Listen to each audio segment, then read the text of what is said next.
Joesley Batista começa explicando como e quando os políticos começaram a se organizar no que chama de organizações criminosas. Para ele, tudo o que estamos assistindo hoje se iniciou há 10, 15 anos, quando começaram a surgir grupos com divisão de tarefas. Um chefe, um operador, um tesoureiro. Organizações criminosas que existem para ganhar dinheiro cometendo crimes. Em cada estado, não todos. Nas estatais, nos fundos de pensão das estatais e nos ministérios de Brasília. Joesley explica o esquema de propina de Eduardo Cunha e de Lúcio Funaro. O empresário disse à época que foi chantageado pelo ex-presidente da Câmara, Eduardo Cunha, e pelo doleiro Lúcio Funaro. Afirmou que se não aceitasse pagar aos dois, o crédito legítimo que tinha pedido na Caixa Econômica Federal não era apreciado. E citou um exemplo. Disse que deu entrada em um financiamento do FI-FGTS da Caixa, mas que o vice-presidente da Caixa, Fábio Cleto, indicado por Funaro e Eduardo Cunha, descobriu. Que foi então que Lúcio Funaro entrou na vida dele e que o modus operandi sempre foi assim. Ele tentava fazer operações na Caixa, o Lúcio descobria e dizia a ele, abre aspas, vai ter os 3%, né? Fecha aspas. E aí tinha que pagar. Um toma lá da cá muito às claras. Paga os 3% e o financiamento passa no comitê. Se não paga, alguém pede vista. Joesley reafirma que pagou pelo silêncio de Eduardo Cunha. Joesley também confirmou que manteve pagamentos a Eduardo Cunha e Lúcio Funaro mesmo depois que eles foram presos. Disse que virou refém de dois presidiários, que quando já estava claro que eles seriam presos, no ano passado, Eduardo Cunha pediu 5 milhões de reais. 10 dias depois, Cunha foi preso. Joesley contou que antes de ser preso, Cunha tinha indicado um homem chamado Altair como mensageiro. Passou um mês, o Altair apareceu, disse que a família do Eduardo precisava e que ele estaria solto logo logo. Joesley contou que foi pagando em dinheiro vivo ao longo de 2016. Joesley contou que para o caso de ser preso, Lúcio Funaro indicou como mensageiro primeiro um irmão, depois a irmã, e que seguiu pagando mesada, e que Eduardo Cunha e Lúcio Funaro diziam que confiavam nele, pediam para que ele cuidasse da família deles e afirmavam que não o delatariam, e que mandavam recados. Você está cumprindo tudo direitinho, não vão te delatar. Joesley afirma que Temer tinha um mensageiro para se assegurar do silêncio de Cunha. Joesley disse que toda hora era procurado pelo mensageiro do presidente para garantir que ele estava mantendo esse sistema. Joesley disse que esse mensageiro do presidente era o ex-ministro Gedel Vieira Lima, que o procurava de 15 em 15 dias em uma agonia terrível. Sempre querendo saber se estava tudo certo, se ia ter delação, se Joesley estava cuidando dos dois e dizendo que o presidente estava preocupado e quem estava incumbido de manter Eduardo e Lúcio calmos era ele. A revista perguntou se o ministro Gedel falava em nome do presidente Temer. Joesley respondeu que sem dúvida, que depois que Eduardo Cunha foi preso, manteve a interlocução desses assuntos via Gedel e que ele informava o presidente por meio do Gedel. E Gedel sabia que Joesley estava pagando o Lúcio e o Eduardo. Joesley conta que antes de delatar, acreditou que se livraria da justiça com anistia ao Caixa 2 e com a lei de abuso de autoridade. Na entrevista, Joesley disse que até o fim do ano passado continuava conversando bastante com os políticos, tentando entender qual seria a solução para o seu problema, e que até dezembro acreditou-se que a solução seria aprovar a anistia ao Caixa 2 e a lei de abuso de autoridade. Com a lei do abuso, acreditava-se que se iria segurar a Lava Jato, e com a anistia ao Caixa 2, acreditava-se que se legalizavam as coisas erradas do passado. Época perguntou quem comandava esse movimento. Joesley respondeu que era o presidente Temer, que cabia a Gedel articular a anistia ao Caixa 2 e a Renan o projeto de abuso de autoridade, mas que os dois assuntos morreram. A recuperação econômica começou a vir, o brasileiro não iria mais para a rua e eles poderiam abafar a Lava Jato. Joesley explica por que decidiu delatar.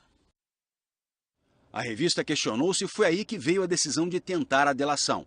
Joesley exclamou, iríamos esperar o quê? Ser presos, a empresa quebrar, causar desemprego, dar prejuízo ao BNDES, à Caixa, ao mercado de capitais, aos credores?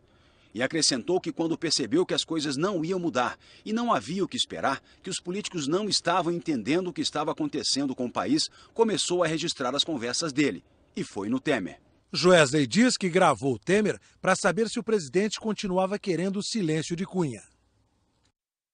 Disse que queria entender se ele, Temer, tinha alguma solução e que continuar pagando o silêncio do Eduardo Cunha e do Lúcio Funaro estava errado e não ia resolver o problema. Época perguntou se Joesley queria ter certeza de que Temer continuava concordando em pagar o silêncio dos dois. O empresário respondeu que queria ter certeza de que essa agenda ainda era do Temer. Joesley se perguntou. De repente eu chegava lá e o Temer dizia: "Não, Joesley, para, não precisa mais não." Mas ele disse tinha que continuar isso. E digo para ele que as minhas soluções não são duradouras, não é sustentável. Ele vira para mim e diz: "Você está no caminho certo." Fiquei ainda mais preocupado, estava sem interlocução. Aí ele falou do Rodrigo Rocha Loures. Época perguntou por que ele decidiu gravar o presidente.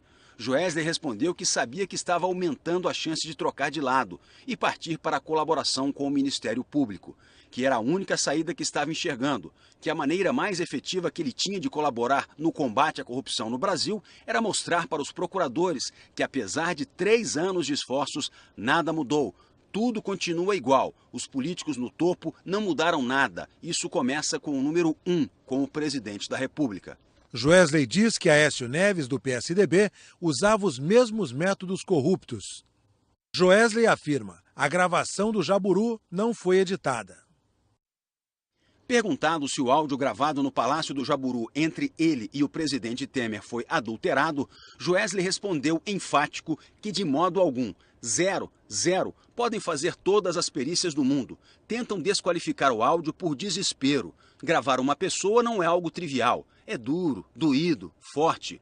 Mas que a única coisa que o conforta nessa história de ter gravado é que registrou o que eles falaram. Não botou palavra na boca de ninguém. Joesley se perguntou: se mesmo com toda a robustez das provas nós já estamos sendo perseguidos, imagine se fosse só o meu testemunho, se isso fica só da minha boca.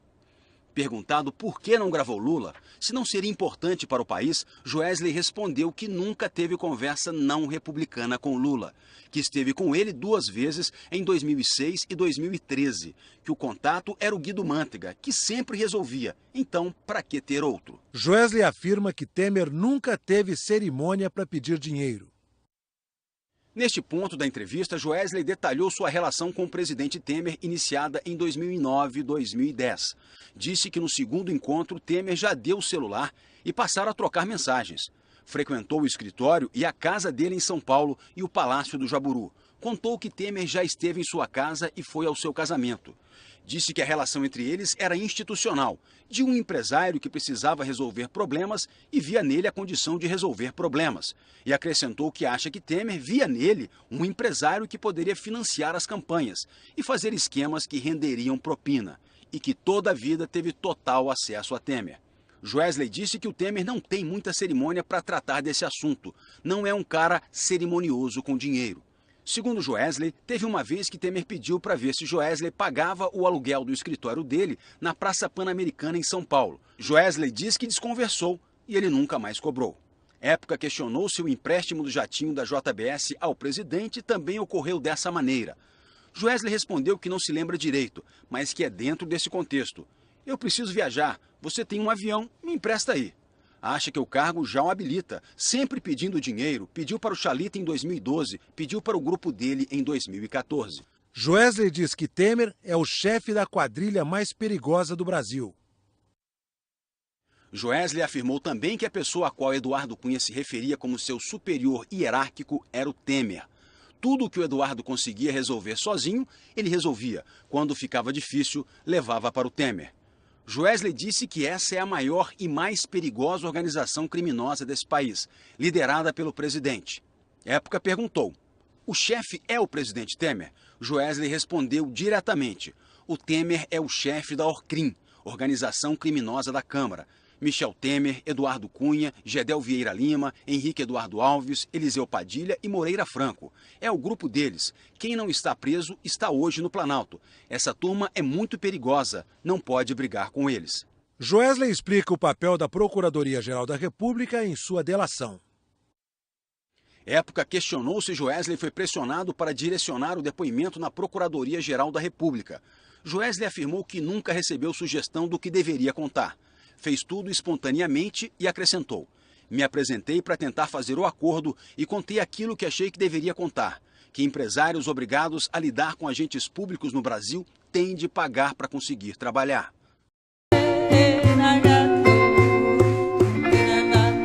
Vovó não quer o Michel Temer no governo. Vovó não quer o Michel Temer no governo. Que é pra não levar o povo pro cativeiro. Que é pra não levar o povo pro cativeiro. Vovó não quer o Michel Temer no governo.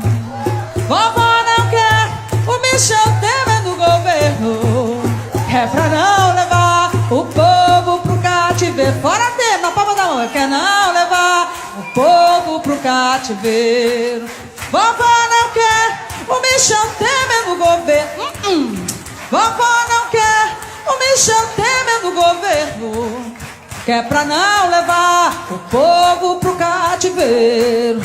Que é pra não levar o povo pro cativeiro. Que é pra não levar o povo pro cativeiro.